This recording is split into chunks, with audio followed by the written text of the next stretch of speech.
Ma'asyiral muslimin wal muslimat rahimani wa rahimakumullah. Jadi dari sini kita tahu bahwa di antara faedah salawat itu bisa menghilangkan. Ibu harus yakin. Caranya apa? Amalkan. Kalau tidak diamalkan susah untuk yakin. Ini juga di antara faedah. Kemudian juga di antara faedahnya yang kelima, annaha tarmi bi sahibiha ala tariqil jannah. Dan ini yang paling utama, bisa mengarahkan orang yang banyak salawat ini menuju jalan ke surga. Karena sudah mengamalkan kecintaan kita kepada Nabi. Dan ketika kita bersalawat kepada Nabi, artinya kita menjalankan syariat Nabi. Dan menjalankan syariat itu ya salah satunya jalan menuju surga. Dan yang keenam, sababun li ibqaillahi ta'ala ats-tsana'il hasan wal barakati lil musalli. Sebab Allah akan terus memuji dengan pujian yang baik kepada kita dan akan menghantarkan keberkahannya bagi orang-orang yang terus berselawat kepada Nabi sallallahu alaihi wasallam. Dan banyak lagi Bu ya, kalau kita cerita keutamaan salawat ini sebenarnya saya sudah tulis sekitar 100 lebih ya, 103 ya, tentang keutamaan salawat, tapi juga waktu kita langsung singkat saja. Di mana tempat-tempat kita bersalawat ya? Pertama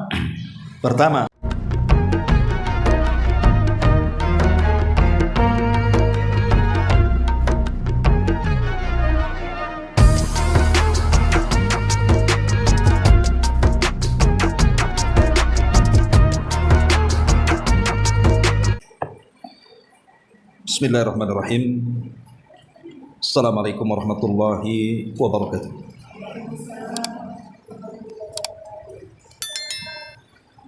Alhamdulillah wassalatu wassalamu ala Rasulillah wa ala alihi wa sahbihi wa mawalah wa la haula wa la quwata illa billahi wa ba'd. Kita lanjutkan kajian kita, masih membahas kitab 175 Jalan Menuju Surga, dan kita masuk pada poin ke 22 pada halaman ke 71. Kita baca teksnya dulu baru kita jelaskan. Pengarang mengatakan di sini keutamaan bersalawat kepada Nabi sallallahu alaihi wasallam. Nabi sallallahu alaihi wasallam bersabda, "Man shalla alayya salatan wahidatan sallallahu alaihi asyra salawatin wa huttat anhu asyru khati'atin wa rufi'at lahu asyru darajatin." Barang siapa yang bersalawat kepadaku, kata Rasul, 1 kali saja, niscaya Allah akan bersalawat kepadanya 10 kali salawat. Dihapuskan darinya 10 dosa dan ditinggikan baginya 10 derajat. Kemudian Nabi SAW juga bersabda, "Man shalla alayya hina yusbihu ashran wa hina yumsi ashran adrakathu syafa'ati yaumal qiyamah." Barang siapa yang bersalawat kepadaku 10 kali ketika dia memasuki waktu pagi dan sore hari, niscaya pada hari kiamat syafaatku akan datang kepadanya. Dan Nabi SAW juga bersabda, "Aulan nasi bi yaumal qiyamati aktsaruhum alayya salatan." Orang yang paling utama untuk mendapatkan syafaat pada hari kiamat, mereka adalah orang yang paling banyak bersalawat kepadaku. Ada seorang laki-laki berkata, "Wahai Rasul, bagaimana pendapatmu jika aku menjadikan seluruh salawatku untukmu?" Maksudnya dalam doa-doanya. Maka beliau menjawab, "Jika demikian, Allah akan memberikan kecukupan bagimu dalam hal-hal yang kamu inginkan, baik dari urusan duniamu ataupun urusan akhiratmu."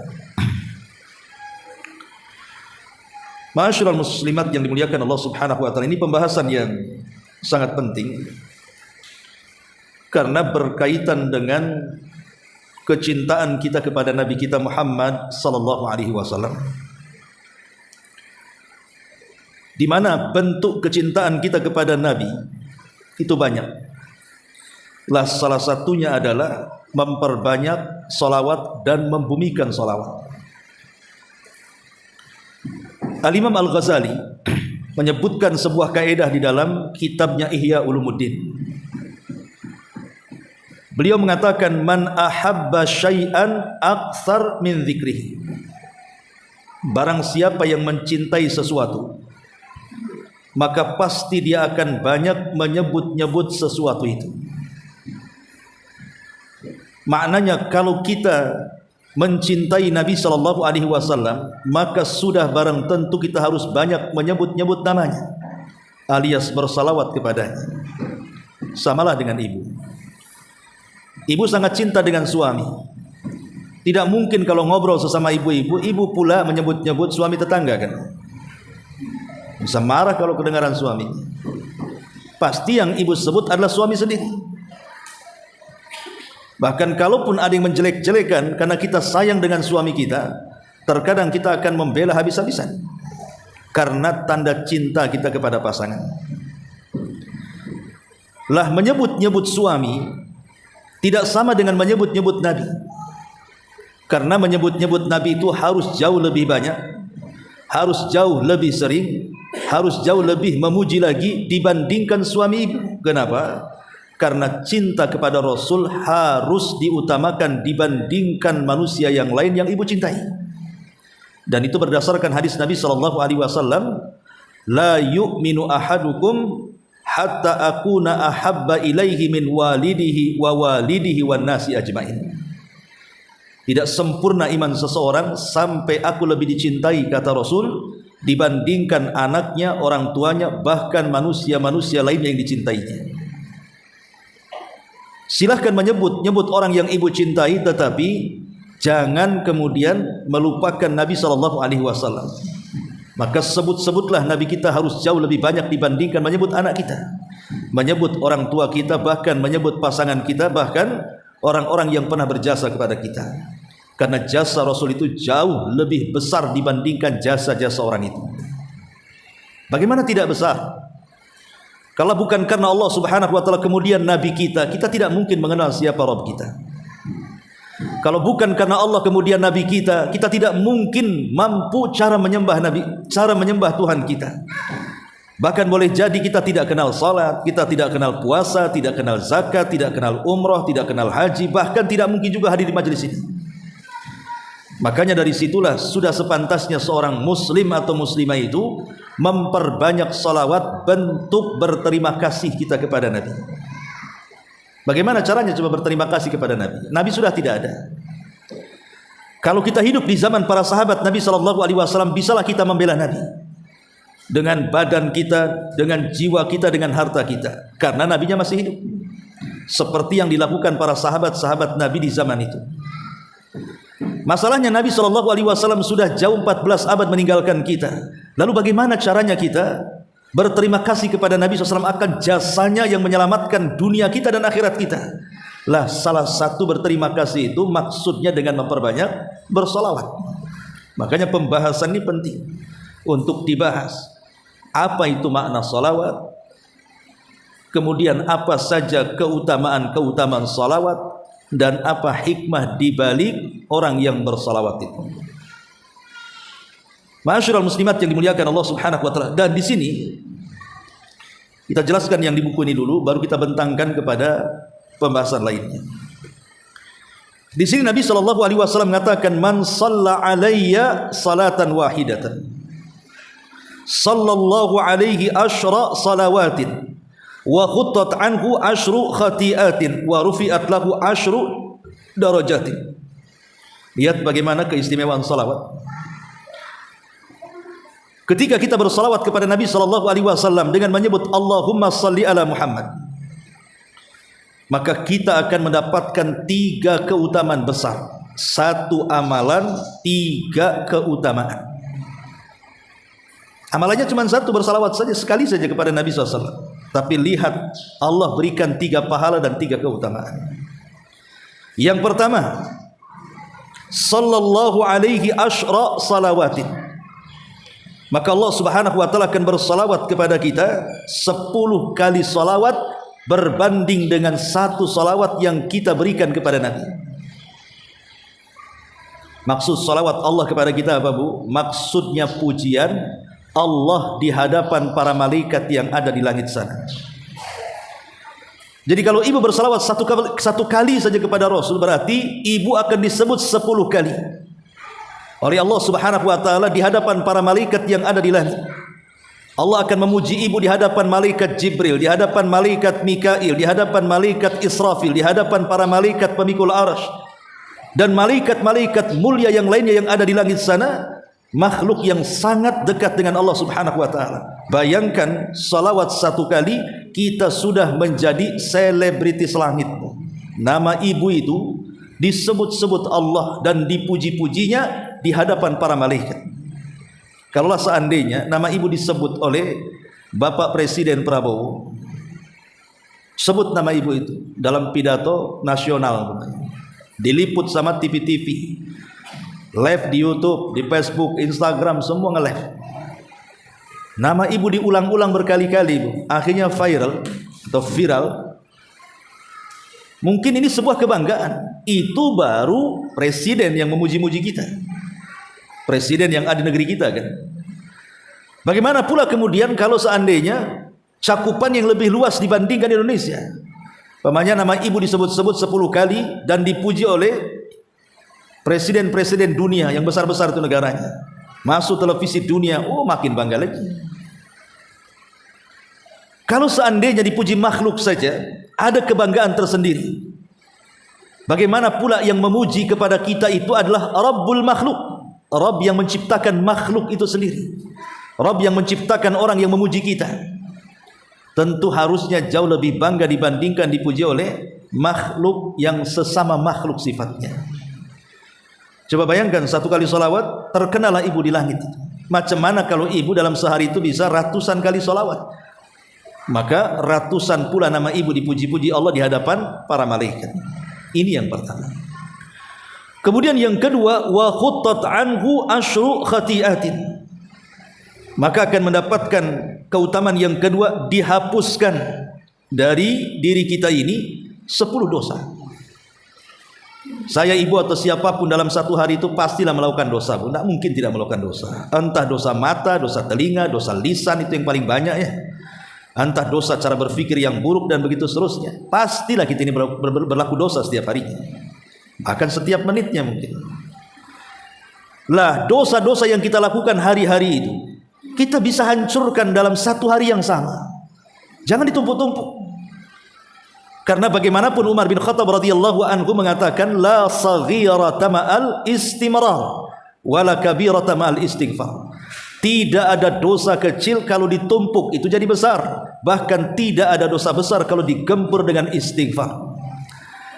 Lah untuk supaya dosa-dosa yang kita lakukan sehari-hari itu, entah dosa pandangan, dosa pendengaran, dosa lisan, dosa hati dan begitu seterusnya, kita bisa bersolawat kepada Nabi sebagai bentuk penghapusan supaya balance. Satu sisi kita berbuat dosa, sisi lain kita gempur dosa itu dengan solawat. Sehingga kalau itu kita lakukan, kan enak, setiap hari kita tidak punya dosa akhirnya. Daripada ditumpuk-tumpuk, ya kalau sempat tobat, kalau sempat mati.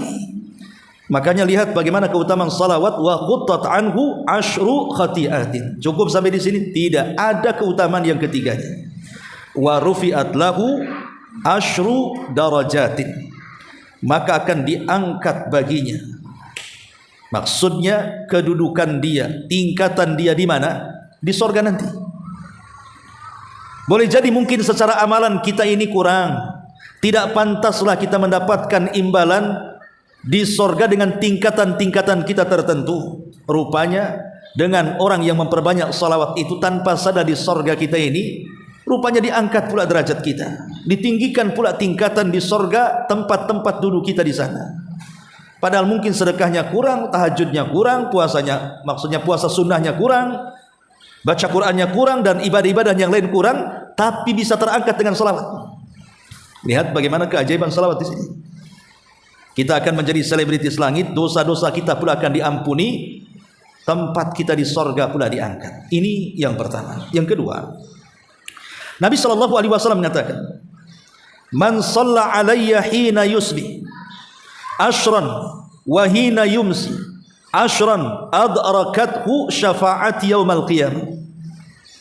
Dan dalam riwayat aulan nas bi yaumal qiyamati aktsaruhum alayya salatan. Barang siapa yang bersalawat kepadaku, kata Rasul, berapa kali? 10 kali. Kapan? Di waktu pagi. Saya kira Bu, ibu bersalawat di pagi hari 10 kali, enggak mungkinlah berjam-jam tuh. Paling 5 menit selesai. Allahumma shalli ala Muhammad, Allahumma shalli ala Muhammad, Allahumma shalli ala Muhammad, Allahumma shalli ala Muhammad, Allahumma shalli ala Muhammad, Allahumma shalli ala Muhammad, Allahumma shalli ala Muhammad, Allahumma shalli ala Muhammad, Allahumma shalli ala Muhammad, Allahumma shalli ala Muhammad.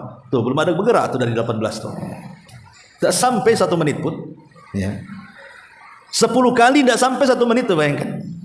Kapan itu? Di pagi hari. Kemudian ditambah wahina yumsi ashran, dan juga ditambah nanti kalau datang sore hari baca lagi 10 kali. Cuman 2 menit kalau dikumpulkan itu. 1 menit di pagi, 1 menit di sore hari. Tapi lihat Bu, bagaimana Rasul mengatakan adrakathu syafa'at yaumal qiyamah. Maka syafaatku kelak pada hari kiamat akan datang kepadanya. Di akhirat itu yang bisa menyelamatkan kita adalah amalan kita. Tetapi amalan juga, kan tidak mungkin ibu beramal itu 100% kebaikan. Pasti di tengah-tengah amalan yang kita bawa menghadap Allah itu pasti ada dosanya juga lah. Tidak mungkin catatan itu putih semua, pasti ada hitamnya. Sehingga walaupun kita ini banyak melakukan amalan, anggaplah seandainya dia tidak pernah melakukan dosa, dia beramal saleh terus di dunia. Ketika dia menghadap Allah Subhanahu wa taala, tidak lantas kemudian dia selamat dari itu. Kalau tidak ada 2 perkara. Pertama syafaat, dan yang kedua rahmat.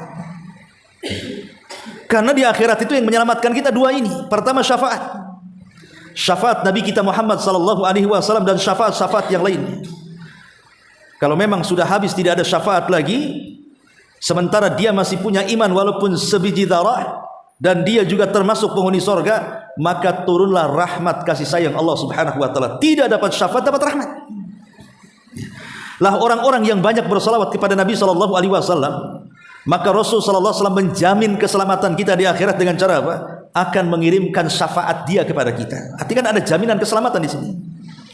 Makanya wajar kalau Rasul mengatakan aulan nas bi yaumal qiyamati aktsaruhum alayya salatan. Orang yang paling utama untuk mendapatkan syafaat pada hari kiamat adalah orang yang paling banyak bersalawat kepada aku, kata Nabi. Cukup ibu salawat di pagi hari 1 menit 10 kali, cukup ibu bersalawat di sore hari 1 menit 10 kali, sudah ada jaminan selamat dari Nabi. Akan memberikan syafaatnya pada hari kiamat. Subhanallah, ya. Masyarul muslimat, makanya di sini ketika ada seorang laki-laki bertanya, wahai Rasul, bagaimana pendapatmu jika aku menjadikan seluruh salawatku untukmu dalam doa-doaku? Beliau menjawab, jika demikian Allah akan memberikan kecukupan bagimu dalam hal-hal yang kamu inginkan, baik urusan duniamu maupun urusan akhiratmu. Allah berikan 2 kebahagiaan dunia dan kebahagiaan akhirat. Subhanallah, ini keajaiban bersalawat. Tapi kita akan kembangkan. Lalu apa sih makna daripada salawat itu?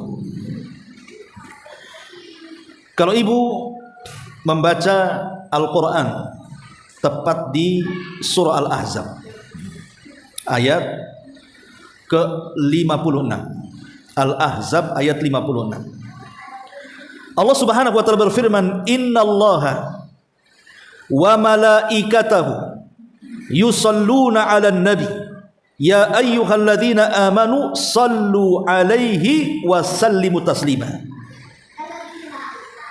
Sesungguhnya Allah dan para malaikatnya, mereka bersalawat untuk nabinya. Wahai orang-orang yang beriman, bersalawatlah kalian untuk nabi kalian, dan ucapkanlah salam keselamatan untuk nabi kalian. Dalam ayat ini, kalau seandainya Allah Subhanahu wa taala bersalawat kepada nabi kita, bahkan para malaikat-malaikat Allah juga bersalawat kepada nabi kita, lalu kenapa kita tidak bersalawat kepada nabi kita? Allah dan Rasul, para malaikat itu bersalawat. Maka kita harus lebih bersalawat, karena malaikat-malaikat Allah pun bersalawat kepada nabi kita Muhammad SAW. Lah dalam surah Al-Ahzab 56 ini Allah menyebut 2 kata. Pertama yusallun, dan yang kedua wasallimu, taslima. Apa dua kata ini? Pertama yusallun, bersolawat.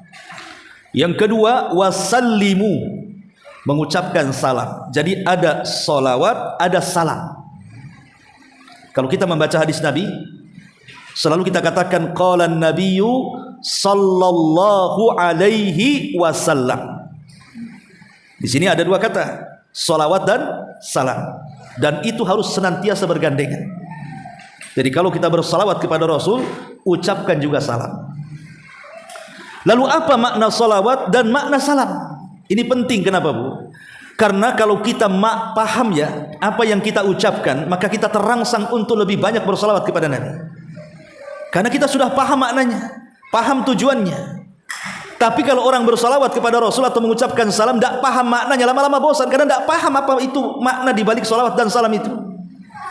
Makanya penting memahami sebuah kalimat itu, supaya kalau kita ini mengamalkan salawat itu betul-betul mengamalkannya dengan ilmu, bukan karena taklid ikut orang bersalawat, saya pun bersalawat.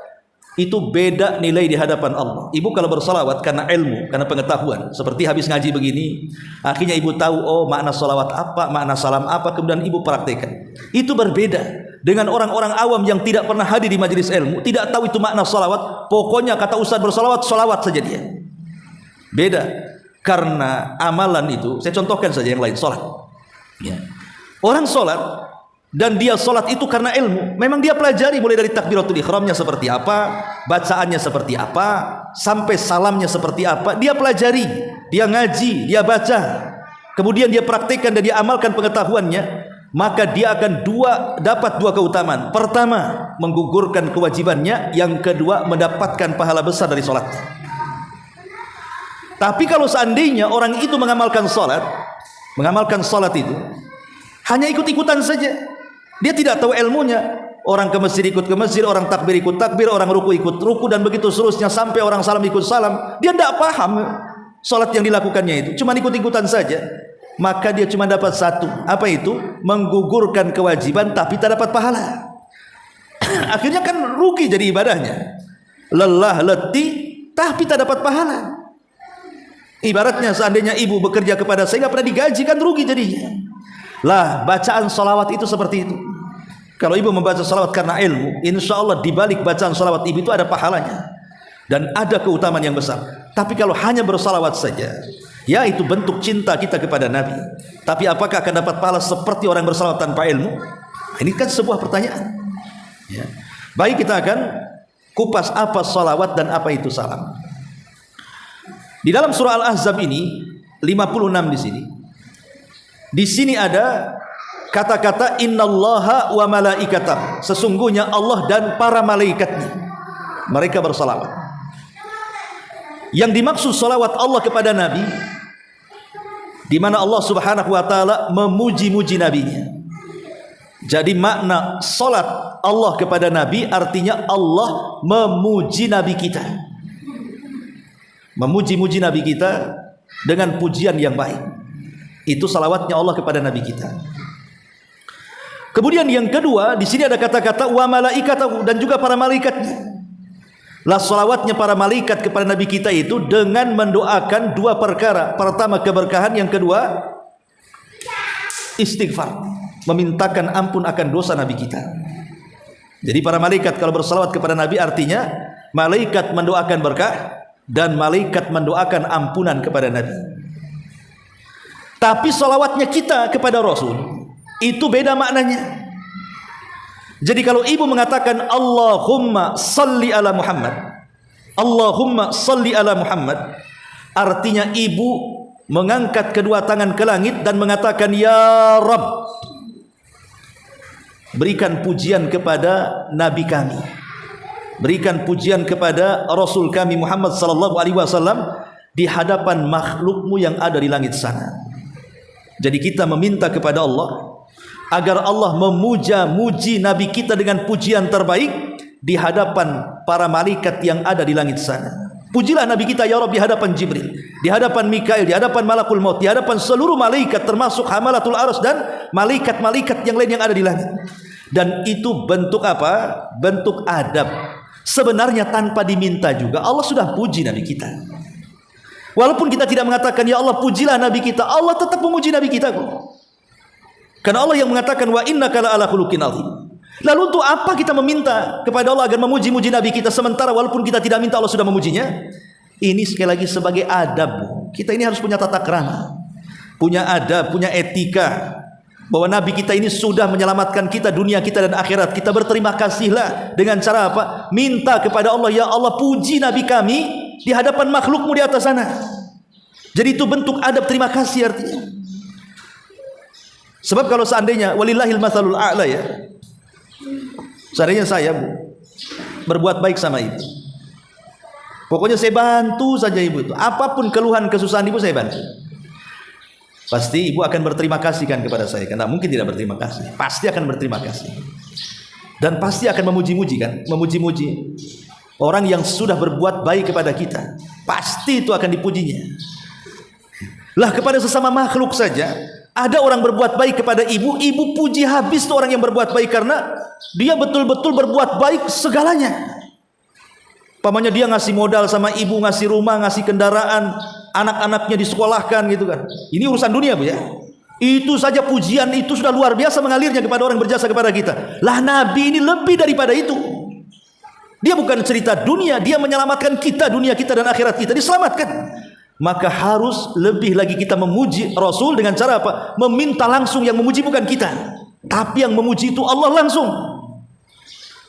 supaya dapat penghargaan yang luar biasa. Jadi ini bentuk adab, itu makna salawat kita kepada Nabi. Kita meminta kepada Allah agar Allah memuja-muji dengan pujian yang indah Nabi kita di hadapan para malaikatnya. Ini makna salawat. Yang kedua, makna salam. Kita sering menyebut kalimat sallallahu alaihi wasallam. Apa makna salam itu? Makna salam itu artinya keselamatan. Salam itu artinya keselamatan. Artinya kita mendoakan kepada Allah akan keselamatan Nabi. Saya ulang-ulang Bu, walaupun kita tidak mendoakan selamat kepada Nabi, Nabi itu sudah selamat loh. Tapi kenapa kita meminta kepada Allah supaya Allah menyelamatkan Nabi kita? Ini bentuk adab, bentuk etika, terima kasihnya kita kepada Nabi. Kita meminta kepada Allah selamatkan Nabi kita. Dari apa? Dari 3 perkara. Pertama, selamatkan Nabi kita jasadnya. Semasa hidup di zaman para sahabat mungkin kita bisa membantu Nabi. Jasadnya kita bisa bantu, seperti yang dilakukan para sahabat, melindungi Rasul dalam peperangan, membela Rasul kalau dihina, kalau dicaci, kalau dimaki, kalau disakiti. Itu semasa hidup Nabi. Sahabat membela Nabi dengan fisiknya. Tapi Nabi kan sudah meninggal. Lalu apa yang diselamatkan dari fisik Nabi? Yang diselamatkan dari fisik Nabi adalah minta kepada Allah dengan ucapan salam itu, agar jangan sampai ada yang kurang ajar dengan jasad Nabi. Entah mencuri jasadnya, entah kemudian merusak jasadnya, entah menghina jasadnya. Karena jasad Nabi itu tidak akan disentuh tanah. Artinya kalau Allah takdirkan kita gali kuburan Nabi, maka jasad Nabi itu persis sebagaimana matinya. Tanah telah Allah haramkan untuk memakan jasad para Nabi.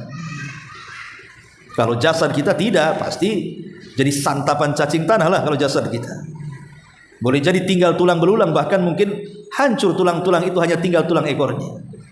Tapi semua jasad para nabi, Allah katakan kepada tanah, jangan sentuh jasad itu. Makanya Rasul mengatakan, innallaha harrama 'alal ardi an ta'kula ajjasal anbiya. Sesungguhnya Allah haramkan kepada bumi untuk memakan jasad-jasadnya para nabi.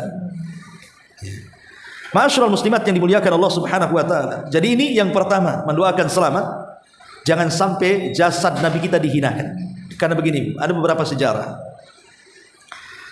yang itu dicatat oleh para ulama tentang upaya dan usaha terencana untuk mencuri jasad Rasul dan menghinakannya. Dan itu terjadi beberapa kali. Pertama, terjadi pada abad 5 Hijriah. Jadi ada percobaan untuk mencuri jasad Nabi SAW yang dikubur di Masjid Nabawi itu pada abad ke-5 Hijriah itu. Jadi ada seseorang namanya Abu Fatuh Hasan bin Ja'far bersama dengan pasukannya menuju Madinah. Ya tentu niatnya jahat untuk mencuri jasad Nabi SAW. Bahkan lebih daripada itu, bukan hanya jasad Nabi, bahkan akan mencuri jasad kedua sahabat yang dikubur sama-sama di samping Nabi, Abu Bakar dan Umar. Kemudian mereka berencana untuk membawa ke Mesir. Ini terjadi pada abad ke-5 Hijriah. Tetapi Allah Subhanahu wa taala sudah berfirman dalam Al-Qur'an, wallahu ya'simuka minan nas, bahwa Allah pasti akan menjaga engkau wahai Muhammad dari tipu daya manusia. Allah tahu. Ketika betul-betul pasukan itu kemudian merangkak ke arah Madinah dan hendak mengeluarkan jasad Nabi dan kedua para sahabatnya, Abu Bakar Siddiq radhiyallahu dan Umar, dan hendak membawa ke Mesir, setibanya mereka di Madinah, ketika hendak melaksanakan tugas laknatnya, tiba-tiba Allah guncangkan bumi. Sekali guncang kaget mereka. Kemudian bertiup angin kencang karena mereka ketakutan, akhirnya pulang lagi ke Mesir. Ini terjadi di zaman siapa? Abu Futuh Hasan bin Ja'far yang diutus oleh kerajaan Ubaidillah. Ya.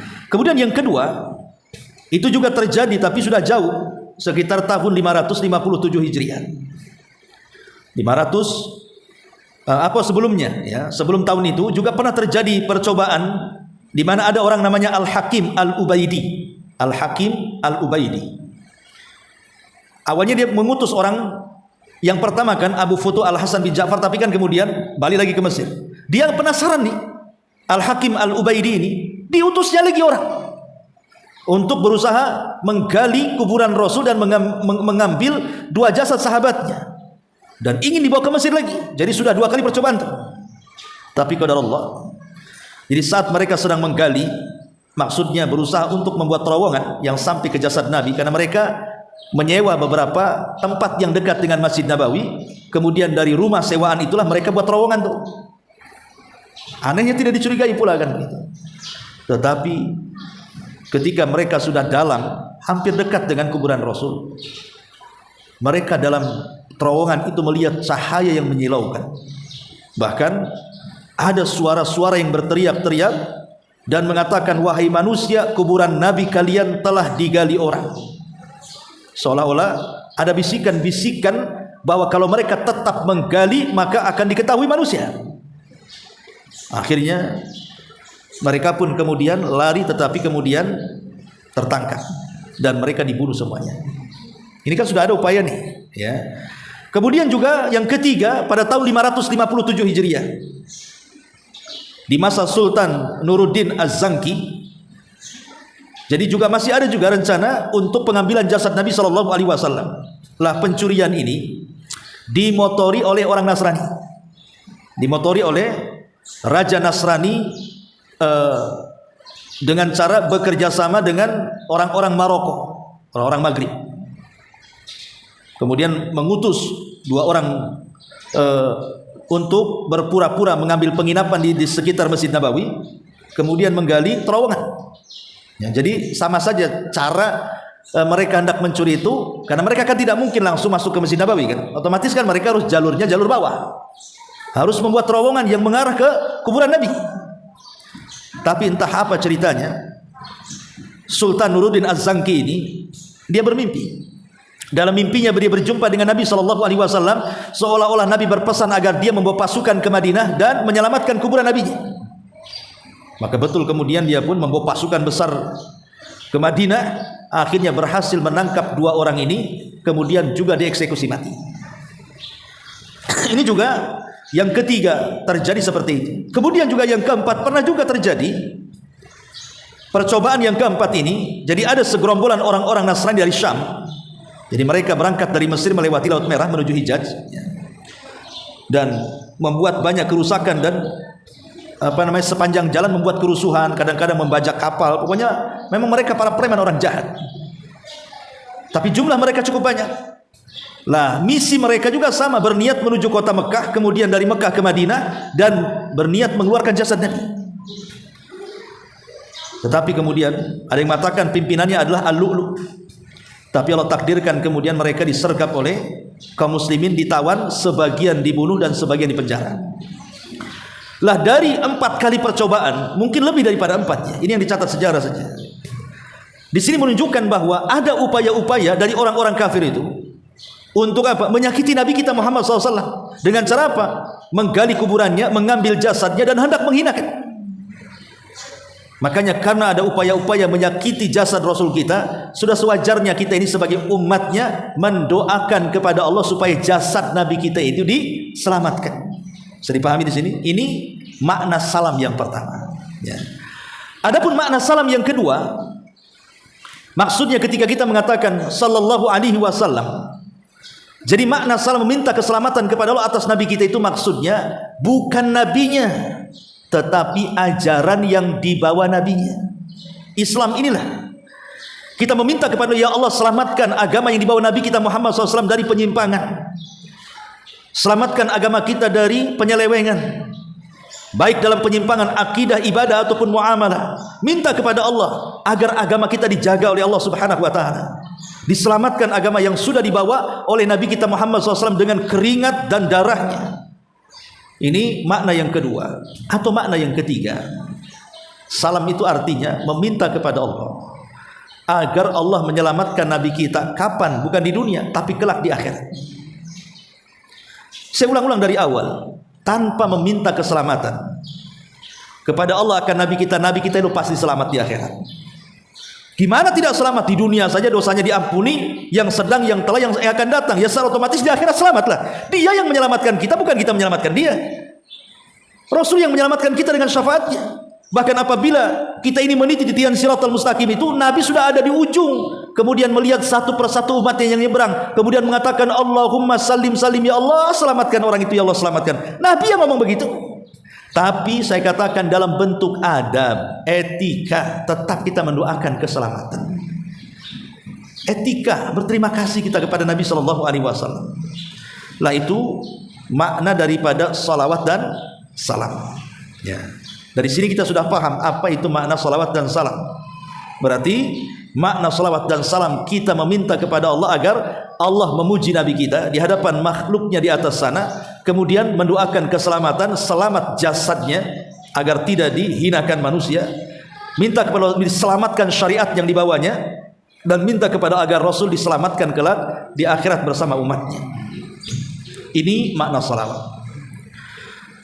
Kemudian pembahasan yang ketiga tentu kita kembangkan sedikit tentang salawat kepada Nabi SAW. Masyaallah muslimat yang dimuliakan Allah Subhanahu wa taala. Ada beberapa faedah yang kalau seandainya kita ini mengucapkan salawat, maka kita akan mendapatkan faedah-faedah tadi. Pertama,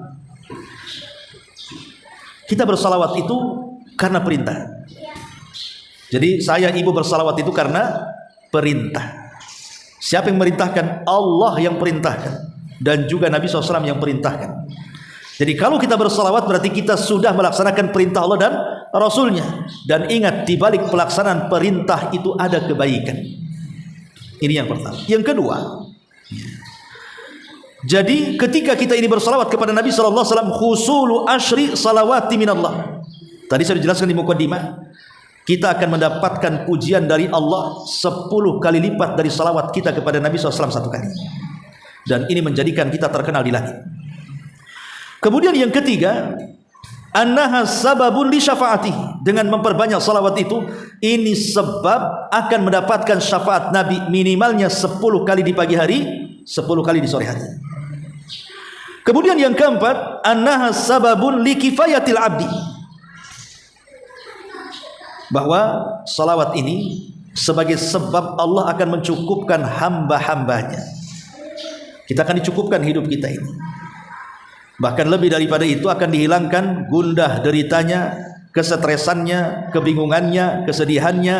Maka dengan memperbanyak salawat itu semua lambat laun akan teruraikan. Hilang lama-lama itu stres, bingung, ya gundah, sedih dan begitu seterusnya. Karena ada hadis yang disebutkan ketika ada seorang sahabat namanya Ka'ab, Ubay ibn Ka'ab radhiyallahu anhu.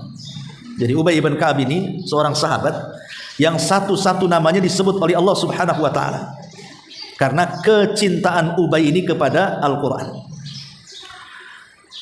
Jadi disebutkan dalam hadis Ubay ibn Ka'ab radhiyallahu anhu ini, Ubay mengatakan ketika bicara tentang manfaat syafaat kepada Rasul, manfaat salawat kepada Nabi sallallahu alaihi wasallam. Apa kata Nabi sallallahu alaihi wasallam? Idzan tughfa hammuk wa yughfaru laka dzambuk. Dengan banyaknya salawat engkau kepada Rasul wahai Ubay, apa kata Rasul? Maka jika demikian pasti dicukupkan kebutuhanmu dan seluruh penderitaanmu akan dihilangkan, bahkan lebih daripada itu akan diampuni dosa-dosamu. Lihat bagaimana di sini Nabi SAW mengatakan kepada Ubay ibn Ka'ab bahwa ketika dia banyak bersalawat itu, maka seluruh kebingungannya, stresnya itu pasti akan hilang. Dan ibu harus yakin. Coba kalau ibu lagi stres, saya nggak mendoakan ibu stres ya. Artinya pastilah ibu mengalami stres kan gitu ya. Stres itu bukan gila, hilang akal, telanjang lari, bukan. Mungkin karena banyak hutang stres kan itu ya. Perlakuan suami stres, tengok anak-anak stres, dompet kosong stres kan itu ya. Namanya stres macam-macam gitu ya. Orang hidup itu pasti stres ya. Lah di tengah-tengah stres itu coba ibu biasakan bersolawat. Itu pasti hilang. Ibu harus yakin dengan hadis ini. Kenapa ibu tidak yakin? Karena ibu tidak pernah mengamalkannya sih masalahnya. Coba diamalkan. Kalau ibu sudah mengamalkan dengan penuh keyakinan, ibu baru merasakan. Tapi kalau tidak pernah mengamalkan ya, mana ada stres bisa hilang dengan sholawat. Stres itu bisa hilang dengan uang ditaruh di jidat Ustaz, 1 M hilang stresnya katanya. Iya, uang itu hilang, stres lagi kan? Karena uang itu uang palsu, dicetak di mana itu? Di kampus mana kan itu. Masyarul muslimin wal muslimat rahimani wa rahimakumullah. Jadi dari sini kita tahu bahwa di antara faedah salawat itu bisa menghilangkan. Ibu harus yakin. Caranya apa? Amalkan. Kalau tidak diamalkan susah untuk yakin. Ini juga di antara faedah. Kemudian juga di antara faedah yang kelima, annaha tarmi bi sahibiha ala tariqil jannah. Dan ini yang paling utama, bisa mengarahkan orang yang banyak salawat ini menuju jalan ke surga. Karena sudah mengamalkan kecintaan kita kepada Nabi. Dan ketika kita bersalawat kepada Nabi, artinya kita menjalankan syariat Nabi. Dan menjalankan syariat itu ya salah satunya jalan menuju surga. Dan yang keenam, sababun li ibqaillahi ta'ala ats-tsana'il hasan wal barakati lil musalli. Sebab Allah akan terus memuji dengan pujian yang baik kepada kita dan akan menghantarkan keberkahannya bagi orang-orang yang terus berselawat kepada Nabi sallallahu alaihi wasallam. Dan banyak lagi Bu ya, kalau kita cerita keutamaan salawat ini sebenarnya saya sudah tulis sekitar 100 lebih ya, 103 ya, tentang keutamaan salawat, tapi juga waktu kita langsung singkat saja. Di mana tempat-tempat kita bersalawat ya? Pertama saat ibu sedang sholat, ketika ibu sedang tasyahud, di situ kan kita bersalawat tuh ya, baik tasyahud salat tasyahud pada salat sunnah atau tasyahud pada salat wajib, disitulah disyariatkan salawat. Dan itulah salawat terbaik secara lafaz, salawat Ibrahimiyah. Yang kedua, ketika salat jenazah pada takbir yang kedua. Takbir pertama baca Fatihah, takbir kedua baca salawat. Kemudian yang ketiga, saat ibu berzikir. Saat ibu berzikir di pagi hari, namanya zikir pagi, zikir petang, disitulah disyariatkan bersalawat 10 kali di pagi hari dan 10 kali di sore hari. Kemudian yang keempat, ketika ibu masuk masjid ataupun keluar masjid. Karena Rasul mengatakan, idza dakhaltal masjid faquli bismillah wassalamu ala rasulillah. Allahumma salli ala Muhammad wa ala ali Muhammad waghfir lana wasahhil lana abwaaba rahmatik. Fa idza faragta faquli mithla dzalik ghaira an qauli wasahhil lana abwaaba fadlik. Jadi sunahkan kalau ibu tadi masuk masjid atau keluar masjid bersalawat dengan cara ibu mengatakan bismillah, kemudian wassalamu ala rasulillah. Allahumma sholli ala Muhammad, Allahumma ftah li abwaaba rahmatik. Itu kalau masuk. Kalau keluar ya bismillah, Allahumma sholli ala Muhammad atau assalamu ala Rasulillah, kemudian Allahumma aftah li abwaaba fadli. Keluar ya. Kemudian juga yang kelima, ketika ibu dengar azan. Ketika ibu dengar azan, maka ibu kan membaca doa setelah azan. Itu kan ada selawat di situ.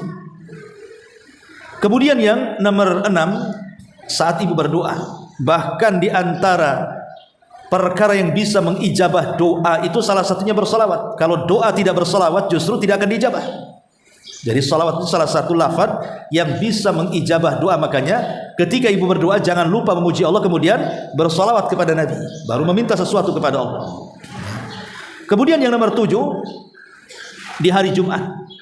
Kalau di hari Jumat mau laki-laki perempuan sunnah bersalawat kapan saja, yang penting hari Jumat, mau paginya, mau siangnya, mau sorenya, mau malamnya, yang penting di hari Jumat itu sunnah bersalawat kepada Nabi sallallahu alaihi wasallam. Kemudian yang ke-8, ketika khutbah, baik khutbah besar ya, kata khutbah Jumat, khutbah Id, khutbah istisqa, ini bagi seorang khatib, maka bersalawat kepada Nabi sallallahu alaihi wasallam. Atau ketika ibu selesai dari majelis, ini habis kajian nih ya, atau mungkin ibu bermajelis apa sajalah, namanya majelis itu kan bisa bicara dunia, bisa bicara akhirat. Kalau sekarang kan bicara akhirat nih, mungkin satu kali ibu bermajelis dengan kawan-kawan, mungkin bicara arisan, bicara kuliner kan itu ya, bicara kesukaan dan begitu seterusnya. Kalau mau pulang selesai, itu disunahkan juga bersalawat ya, Allahumma sholli ala Muhammad, kemudian baca doa kafaratul majelis ya, itu. Dan yang ke-10, inda khitbatir rajulil mar'ah fin nikah, dan ketika mengkhitbah seorang laki-laki kepada seorang wanita saat pernikahan. Inilah 10 tempat sangat disyariatkan bersalawat kepada Nabi sallallahu alaihi wasallam. Baik, sampai di sini. Sebelum saya tutup, silakan kalau ada yang mau bertanya.